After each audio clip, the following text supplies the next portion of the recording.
Medical check up, ডাক্তারি পরীক্ষা করে শরীরে কোনো রোগ নেই, স্বামী স্ত্রীর কোনো প্রবলেম নেই, তা সত্ত্বেও অনেকের সন্তান হয় না। এরকম বিভিন্ন লোকের অনেক লোক রয়েছে, অনেক ব্যক্তি রয়েছেন যারা শত চেষ্টা করে তার সন্তান হচ্ছে না।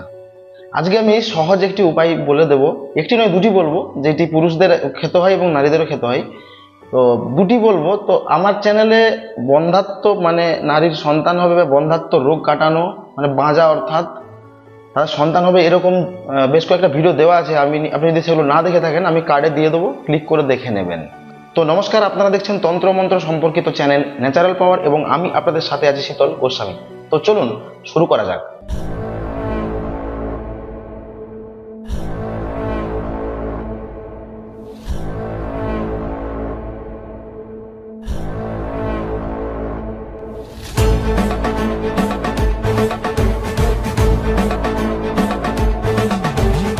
ভিডিও শুরু করার আগে বলি, খুব শীঘ্রই তারাপীঠ যাব। আজকে হচ্ছে আপনার 2025 সালের ফেব্রুয়ারির 3 তারিখ, 10-15 তারিখের মধ্যেই যাব।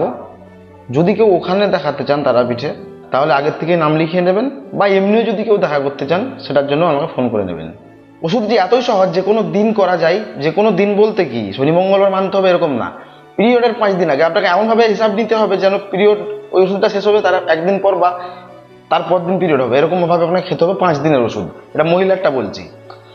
বাংলা পান পাতা নিয়ে আসতে হবে, যে কোনো ধুতরা গাছ, যে কোনো ধুতরা ফুলের গাছ। আমি ছবি দেখাচ্ছি, কেননা ধুতরার জায়গায় কলকে খেয়ে নেবেন, কলকের জায়গায় ধুতরে খেয়ে নেবেন, বিষক্রিয়া হয়ে প্রবলেম হয়ে যাবে। যে কোনো ধুতরা গাছ, যে কোনো রঙের ফুলের ধুতরা গাছ হোক, তার শিকড় এই 1 গাঁট লাগবে। যদি আপনি মহিলা সুস্থ সলিড মোটাসোটা নয়, যেটাকে সলিড বলা হয়, যদি শরীর আপনার ভালো থাকে তাহলে আপনি 1 গাঁট নেবেন, প্রতিদিন নিতে হবে। এবারে বলে দিচ্ছি কী করতে হবে, কীভাবে খেতে হয়।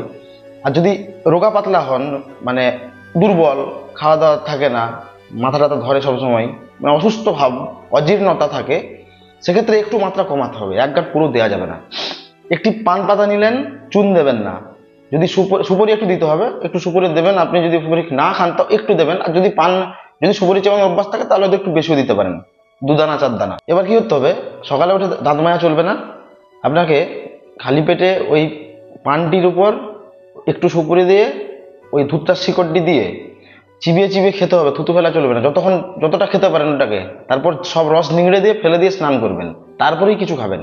এটি 5 দিন করার পর পিরিয়ড শেষ হবে, মাথা ধোয়া হবে, সহবাস হবে, বাচ্চা এসে যাবে। এটা অনেকের করে দেখা। এইবার আরেকটা পদ্ধতি বলে দিচ্ছি, সেক্ষেত্রে পুরুষদের এটা একটু লং টাইম হয়ে যাবে, 24 দিনের ওষুধ দেবো, 24-25 দিন লাগে। ধরুন এই পানের ক্রিয়াটি করে আপনার হলো না, 1 মাস পরে দেখলেন আপনার সেই একই ব্যাপার, আপনার সন্তান পেটে আসেনি। সেক্ষেত্রে পুরুষদের আলকুশির বীজ, এই যে ছবি দেখিয়ে দিলাম, দশকর্মা দোকানেও পাওয়া যায়।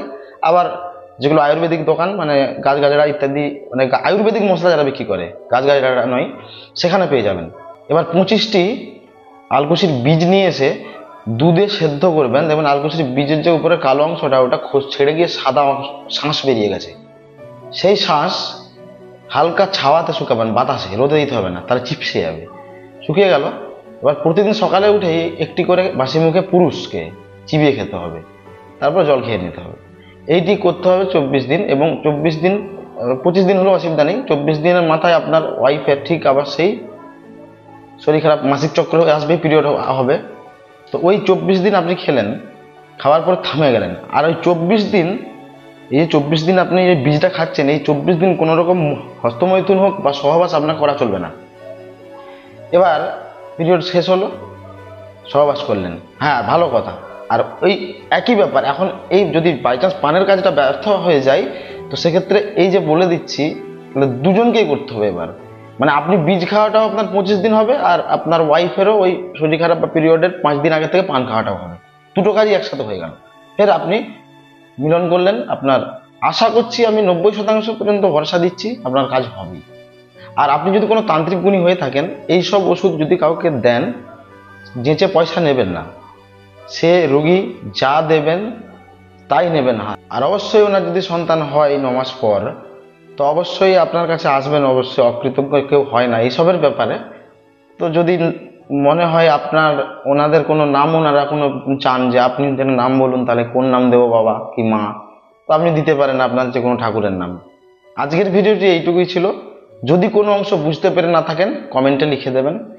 ভিডিওতে বলা তথ্য আপনার ভালো লেগে থাকলে লাইক করে যাবেন। এই তথ্য আপনার বন্ধু এবং আত্মীয় স্বজনকে জানানোর জন্য অবশ্যই শেয়ার করতে পারেন। আমার সাথে যোগাযোগ করার জন্য ডিসপ্লেতে দেওয়া নাম্বারে ফোন ও হোয়াটসঅ্যাপ করতে পারেন। তো দেখা হচ্ছে আগামী পর্বে, ততক্ষণ পর্যন্ত ভালো থাকবেন।